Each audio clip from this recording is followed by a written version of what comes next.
Seperti yang diduga, penguasa Void telah memasang jebakan di sini. Tatapan Xiaoyan menyapu sekeliling, kekuatan jiwanya menyebar seperti gelombang pasang, seketika menutupi seluruh dunia merah darah. Namun, saat kekuatannya menyentuh dunia ini, getaran hebat datang dari kedalaman jiwanya, seolah-olah jutaan jarum menusuk lautan batu secara bersamaan. Sosok Xiaoyan sedikit bergoyang di udara, apinya bergetar. Dia membuka matanya lagi, perlahan membukanya, dan pupil merah gelapnya tidak lagi mencerminkan dunia merah darah, tetapi pemandangan neraka.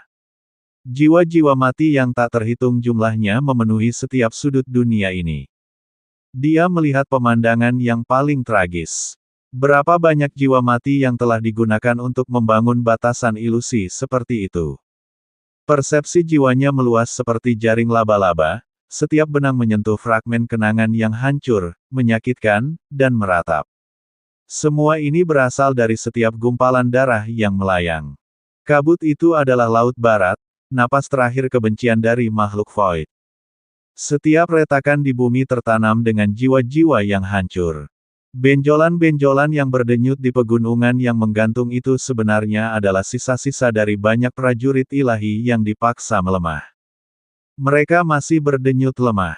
Seruan terkejut terdengar dari belakang, dari para dewa abadi yang kurang kuat. Mereka tampak diselimuti oleh banyak roh yang teraniaya, jiwa mereka tertahan erat. Ketika Xiaoyan membuka matanya, kumpulan api pemusnahan di dalam pupilnya berkedip liar, hampir lepas. Suzu, ucapnya dua kata itu, suaranya begitu dingin hingga membekukan udara di sekitarnya. Kabut merah darah melonjak dan perlahan mengembun. Hal pertama yang muncul adalah seorang lelaki tua bungkuk, menggendong seorang gadis berusia 3 atau 4 tahun di lengannya. Mata kecil gadis itu yang kosong terbuka, dan tangannya masih menggenggam setengah potongan kue yang patah. Di belakang lelaki tua itu terbentang reruntuhan desa yang hangus, jejak kaki binatang Void tertanam dalam di lumpur, berwarna merah tua. Mengapa kita hanya jiwa-jiwa petani tua? Sebuah suara laki-laki, bergema di antara jiwa-jiwa, seolah memunculkan lebih banyak sosok di hati setiap orang, prajurit lapis baja dengan lengan terputus, masih menyerang bahkan dalam kematian. Seorang ibu meringkuk, mencoba melindungi bayinya dengan punggungnya, keduanya tertembus.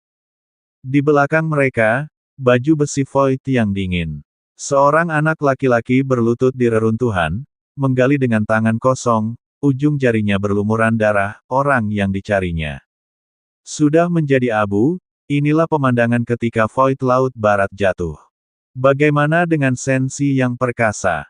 Xiaoyan, di dunia lain, tidak tahu, tetapi ini adalah kali kedua Void Laut Barat jatuh.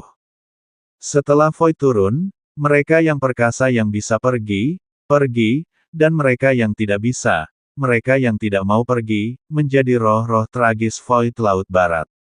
Mereka sama sekali tidak menyangka Void akan memenjarakan jiwa mereka, memurnikannya menjadi giok darah ini, dan membutuhkan roh Sensi untuk melukai pikiran mereka dengan parah. Baiklah, penguasa Void, kau benar-benar menggunakan metode yang begitu kejam dan tak tahu malu untuk berurusan denganku. Aku pasti akan membuat seluruh Void-mu membayar hutang darah ini. Mata Xiaoyan sedingin es, dan Suzu tahu bahwa cara ini pasti akan membuatnya marah. Gerombolan tatapan ketakutan, putus asa, memohon, dan penuh dendam yang tak terhitung jumlahnya tertuju pada Xiaoyan. Yang mulia, bukankah Anda yang mulia Sensi? Di mana Anda ketika kami mati? Di mana Anda? Suara-suara itu begitu memilukan, seolah-olah berasal dari raungan serentak dari jiwa-jiwa yang teraniaya. Di suatu tempat di kehampaan Laut Barat, dewa kekosongan yang tak terhitung jumlahnya, seperti bintang, berdiri seperti raksasa baja. Anda seharusnya sudah memperkirakan hasil ini ketika Anda memenjarakan avatar saya. Tapi jangan khawatir, ini baru permulaan. Jiwa-jiwa Sensi ini akan binasa terperangkap di dalam, atau, dalam upaya untuk membebaskan diri, Anda sendiri melawan mereka sampai jiwa-jiwa mereka tercerai-berai. Saya benar-benar penasaran. Bagaimana Yang Mulia yang terhormat? yang membanggakan diri karena peduli pada semua makhluk hidup, akan memilih dalam situasi ini. Haha, Toy. Tepat ketika Void Lord tertawa kecil, percikan ludah melayang dari kejauhan. Kalian benar-benar berpikir kalian punya terlalu banyak waktu luang. Tatapan dingin Suzu menyapu mereka. Apakah mereka benar-benar berpikir trik sederhana seperti itu bisa menjebak Yang Mulia? Hanya angan-angan. Sosok-sosok yang tergantung terbalik bukan hanya ke Yun. Ada 4 sosok secara total, 3 dewa yang terikat di sini setelah terjebak oleh metode rahasia yang tidak diketahui. Yang berbicara adalah dewa yang pemarah. Dia menjentikkan jarinya dari jauh, dan kekuatan tak terlihat menghantam mulutnya, seolah-olah dia ditampar keras. Semua giginya hancur, dan dia memuntahkan seteguk darah. Trik ini tidak bisa menjebaknya, dan aku juga tidak ingin menjebaknya. Dia lebih peduli pada hidup kalian daripada jiwa-jiwa ini. Dia sepertinya mulai marah.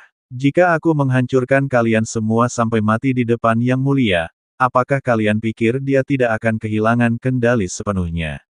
Dewa itu mengucapkan kata-kata gila seperti itu, namun wajahnya tetap tanpa ekspresi, tidak menunjukkan kegembiraan. Sungguh menyedihkan, sepertinya agak hambar. Kekuatannya memang tak terbantahkan, namun ia begitu menghargai emosi dan kehidupan orang lain.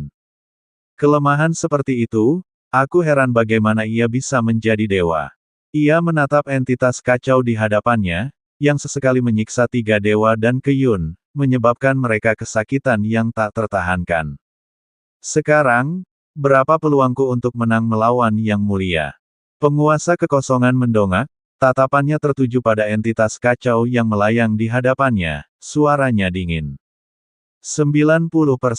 Setelah entitas kacau itu berputar dan menghitung seperti bintang yang naik dan turun, karakter-karakter yang berkedip muncul. Mengapa bukan penguasa kekosongan? Ia masih tidak puas dengan jawaban ini.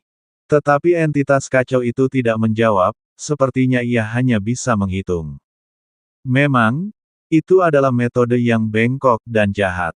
Takut bahwa ia akan percaya bahwa variabel apapun dalam perhitungannya akan menghasilkan hasil yang sangat berbeda, apalagi 90%. Bahkan jika kau menghitung skor sempurna, kau tetap tidak akan bisa mengalahkan kami 10 Yang Mulia. Ke Yun sepertinya telah melihat semuanya. Dia menyingkirkan semua rasa sakitnya ke belakang pikirannya dan berkata sambil tertawa dingin, tatapan matanya yang mengejek semakin tajam. Jika aku tidak salah, kau tidak pernah bisa memprediksi gerakan tuanku. Mendengar kata-kata ke Yun, Suzu menatapnya tajam, mengangkat tangannya dan mencambuknya berulang kali, mencambuknya tanpa ampun hingga darah berceceran. Haha, sepertinya aku benar. Nikmati saat-saat terakhirmu, dia terkekeh. Dia akan menghampirimu dan memutar kepalamu hingga putus.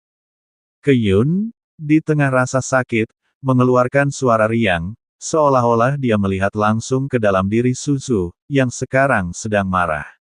Mantan Yang Mulia memang bisa melakukan itu, tetapi sekarang dia hanyalah semut di mataku, kata Void Lord tanpa ekspresi, terus menyiksa keempat sosok di hadapannya. Melihat perlawanan mereka yang tak kenal menyerah, dia tampak semakin bersemangat.